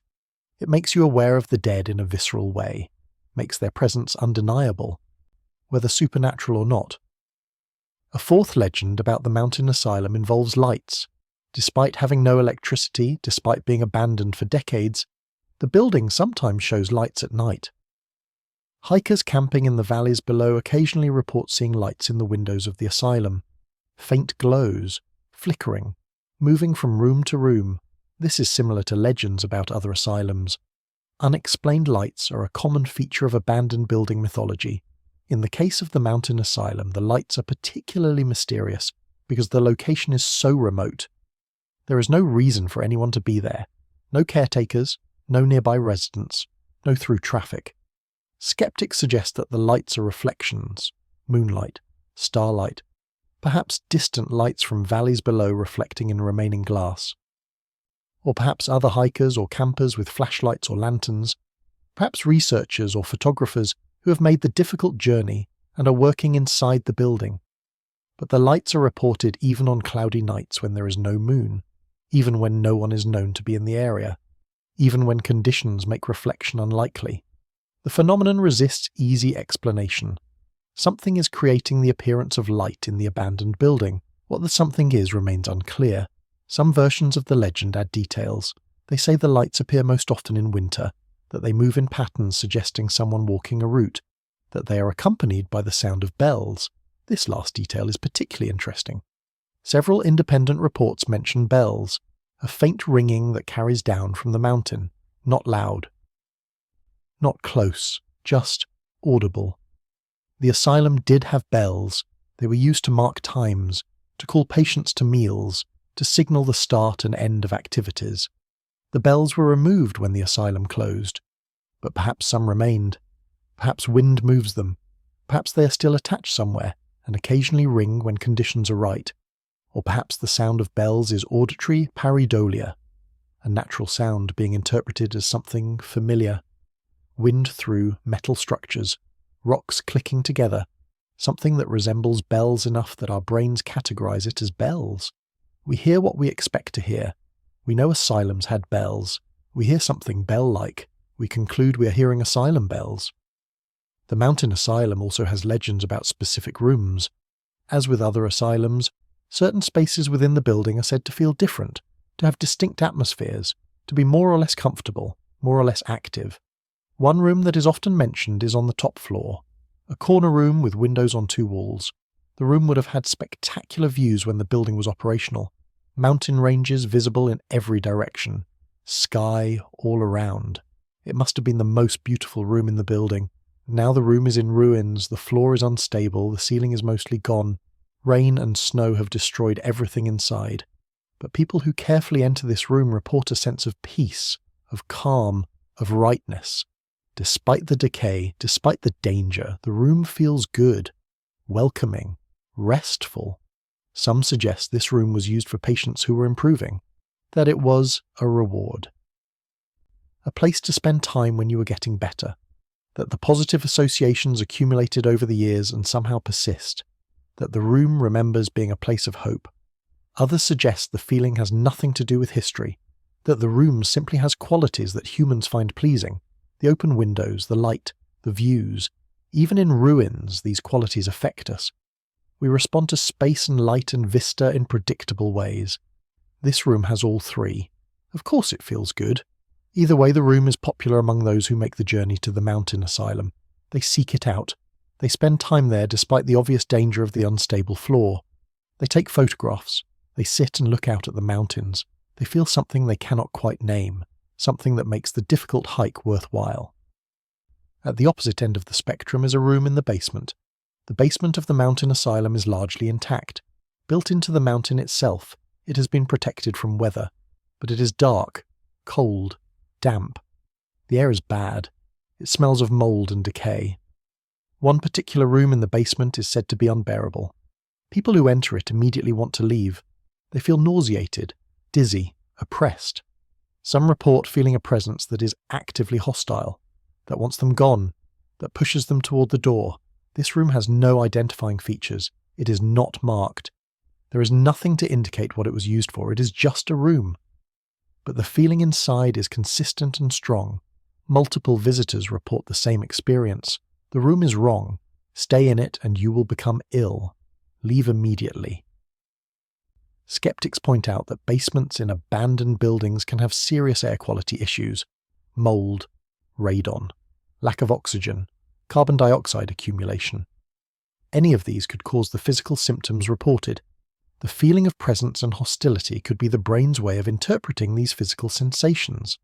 Our minds create narratives to explain what our bodies feel, but some visitors insist they felt the wrongness before any physical symptoms manifested, that the presence was perceptible immediately upon entering, that the physical response was a reaction to the presence rather than the cause of perceiving it. Which came first cannot be determined. But the room has a reputation. Most people avoid it. As you imagine the mountain asylum now, picture it from a distance, high on its ridge surrounded by peaks. The stone walls blend with the mountain rock. From far away, the building is barely distinguishable from its surroundings. It has almost returned to the mountain, almost become stone among stone. Closer, you can see the damage. The collapsed sections, the trees growing through, the empty windows. The building is in the final stages of its existence. In another decade or two, it will be completely gone, collapsed, buried under vegetation, indistinguishable from the natural landscape, but for now it remains. A monument to a particular moment in history, a particular approach to mental health, a particular kind of isolation. It stands in its remote location, slowly crumbling, slowly being forgotten. Few people even know it exists. Fewer still make the journey to visit. It is becoming a ghost of itself, present but barely, real but fading. Let this image settle in your mind: the high mountain, the isolated building, the wind and the cold and the vast indifferent beauty of the landscape. It is far from you, separate, irrelevant to your safe, comfortable life. Just another place where time has stopped, just another ruin in the wilderness, just another story you now carry. Let it fade. Let the mountain asylum become dim and distant in your thoughts. You do not need to think about it any more tonight. You have visited in your imagination. That is enough. Now let sleep take you. Let your mind wander from these abandoned places to somewhere else, somewhere warm, somewhere safe, somewhere that exists only in dreams. The asylums will still be there tomorrow, and the next day, slowly crumbling, slowly fading, patiently waiting for their next visitor. But that is not your concern tonight. Tonight is for rest. We have walked through many abandoned asylums tonight. The hilltop asylum visible for miles, the island asylum surrounded by water, the forest asylum hidden among trees, the asylum with many names and many identities, the children's asylum with its sad small cemetery, the mountain asylum in its remote cold elevation, the seaside asylum being claimed by the ocean, each one unique, each one holding its own stories. We have considered the legends, the lights that should not be there, the sounds that have no source, the feelings of presence, the cold spots, the shadows, all the phenomena that people report in these abandoned places. We have thought about what they might mean, whether they are supernatural or psychological or some combination of both. We have explored why these legends exist, what purpose they serve, how they function as memory, as warning, as meaning-making, as a refusal to let these places and the people who inhabited them be completely forgotten. The legends are not just entertainment. They are how we process difficult history, how we honor suffering, how we insist that what happened matters, and we have confronted why you would not last a night in these places. Not because of ghosts, not because of danger from the supernatural, but because of the very real challenge of confronting yourself, your isolation, your fears, your limits. The abandoned asylum strips away the comforts and distractions of modern life and leaves you alone with who you really are. This is the genuine challenge. This is what most people cannot sustain for an entire night. But you have not actually visited any of these places. You have explored them safely, from your bed, in your imagination, with the ability to stop thinking about them whenever you choose. This is the right way to visit abandoned asylums when sleep is the goal, not through actual urban exploration but through gentle mental wandering. The night has passed as we walked these imaginary corridors. Time has moved forward while you lay still. Your body has been resting even while your mind wandered through these abandoned buildings. Your breathing has been slow and steady. Your muscles have been relaxed. You have been drifting, even when you thought you were paying attention. This is how bedtime stories work. They occupy the conscious mind with something interesting but not too stimulating. Something that requires just enough attention to prevent worried thoughts from taking over. But not so much attention that you become alert and wakeful. The stories create a gentle current that carries you from wakefulness to sleep. You float along, half listening, half dreaming, until sleep takes over completely. The abandoned asylums can fade now. They have served their purpose. They have been the vehicle for your journey into sleep. But now that journey is nearly complete. You do not need to think about the asylums anymore. You do not need to remember their legends. You do not need to picture their corridors or their grounds or their surrounding landscapes. Let it all become vague and distant. The hilltop asylum is just a shape on a hill. The island asylum is just a silhouette in water. The forest asylum has been swallowed by trees. The asylum with many names has lost all its names and become nameless. The children's asylum is quiet. The mountain asylum has merged with the mountain. The seaside asylum has become part of the sea. All of them fading, all of them dissolving, all of them becoming just ideas rather than places, and the ideas themselves are fading. The stories are becoming fragments. The details are disappearing. What remains is just a feeling. A gentle, drifting feeling. Like floating on water. Like lying in soft grass. Like being held. Like being safe. Like being home. Your bed is comfortable. Your blankets are warm. Your pillow is soft. You're exactly where you should be. Exactly where you belong. The world outside this bed does not matter right now. Morning will come eventually, but not yet. For now, there is only this moment. Only this peace. Only this gentle descent into sleep. Your breathing is so slow now, so deep. Each breath takes you further down, further into relaxation, further into that soft, dark place where thoughts stop and dreams begin. You might already be dreaming. You might not be fully awake anymore. The line between waking and sleeping has become blurred. You exist in that in-between space. That liminal,